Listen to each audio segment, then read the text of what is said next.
just come and become the lion of the tribe of Judah, and you want to enter into the gate, and you just wake up in the midnight and say, this is 12 midnight, honey, wake up.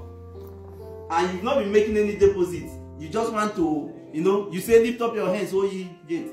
And your honey will say, why should I lift up my hands, O ye gate? And you say, so that the king of Judah, the lion of the tribe of the house, the owner of the garden can penetrate.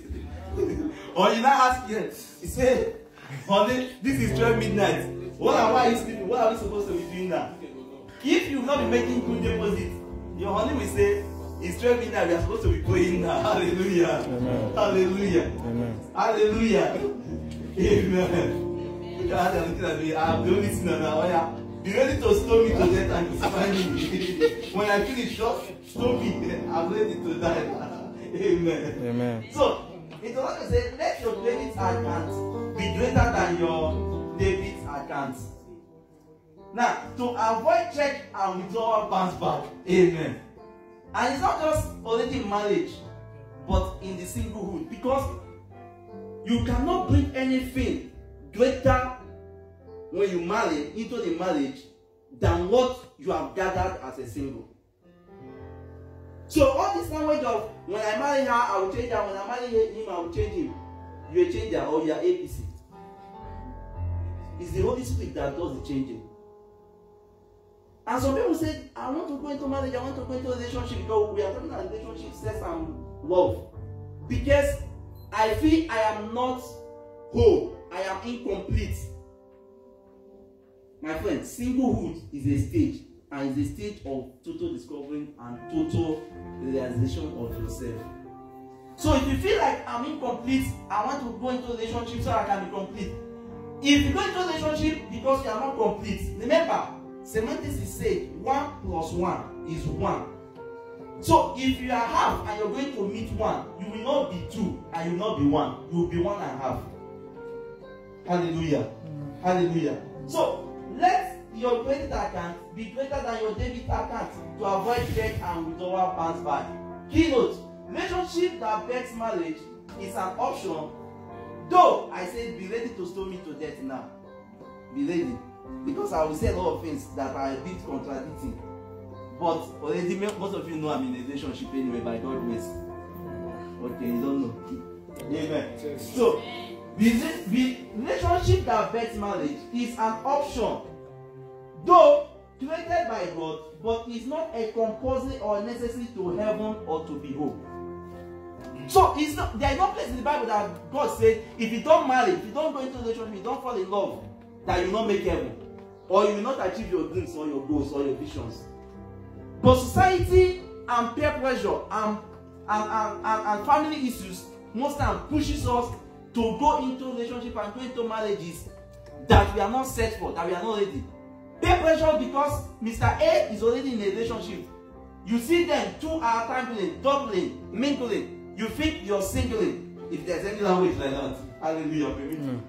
Hallelujah. So God did not say if you don't marry, you will not make heaven. In fact, historically speaking, both biblical and normal standards have proven beyond every reasonable doubt that there are a lot of persons that did not marry today. I'm not saying don't marry, but I'm trying to prove the point here. That did not go into a relationship today, that did not entangle the emotions that come, because we understand the paradox of relationship when I start in the next slide. And yet they were complete. They made good grades. They made impact.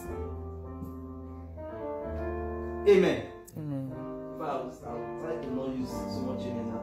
As a single, you should attain to be whole and pursue your vision and purpose, and not to feel this way, not stirring love when it is not yet time. A lot of persons have stirred love when it's not yet time. If you read Songs of Solomon, that man was Solomon was a bit crazy after a lot of, I told them yesterday when we are doing Bible study, I said Solomon did not really fight a lot of battles like his father. His father fought like 66 battles and did not lose one, David. But Solomon was too relaxed, and I said no wonder he married a lot of wives and became so confused. And at the end, he now came to write to us. He said, I won't say those parts before you kill me now. If you read Solomon chapter 1, see when he was talking about the woman, describing the beauty of the woman, talking about a lot of things. I wouldn't go there. You're lonely. Loneliness is different from being single. There are a lot of people that are married today, but they are lonely. In fact, they are single. That's why they say, according to Emmanuel, one of the great speakers in relationship, he said, it is better to be single, praying and desiring and waiting to be married happily, than to be married and praying and desiring to be single. So singleness, as a lot of people omit it, and the nation of our society today prove to us, singleness is not equal to loneliness, incomplete. We heard what our brother said while he was teaching. In fact, it is when you're single that you discover a lot of things. Because when you're married, you are carrying nations, you're carrying generations. Hallelujah. Hallelujah. Amen. But remember, marriage will bring a lot of profit to you, even as the Bible says. But we are trying to lay down because we have more of singles there. Amen. Amen. So, singleness equal a compulsory stage. Wholeness. So you need to enjoy it. Someone say, enjoy your singlehood now. Even though you're double now, you still need to enjoy it. Because even the double, there is singlehood. Amen. Amen. Amen. I'm not like your even motivational speaker. I'm more like a teacher. Abi, praise the Lord. So the benefit of my gift to us today is that after here we will have a thinking. Because a lot of things we start coming our ways, we start making adjustments, we start making resolutions. Part of the greatest thing, in fact, 3 things that people are proving, scholars are proving, is that after salvation, one thing we must pursue first in life, when a child is born and go to something age, after your salvation, the next thing is your purpose on earth. After that, next thing that fears everybody is who to be with for eternity. Amen. Especially we that are in the faith. Because we cannot jump today, jump out today. Amen. Hallelujah. Give us love songs so that my school can sing that. So my school can know. Thank you, sir. So the next slide, please. Let's look at success insights for relationship. Success insights for relationship. Our brother said something. He said, do not break the law, but break the rules. Hallelujah. Amen. There are a lot of rules that have been set down, a lot of dogmas set down by the world today that even we as believers follow, which are not God's standard. God has a standard. You know, the only institution, and this is why it pains me, like when I listen to blessed memory of Dr. Michael, he said something that breaks my heart. He said, why will the government, why will the court have jurisdiction and power, authority over an institution that they did not create? Why? They did not make marriage. Why would they not create divorce? Amen. Amen.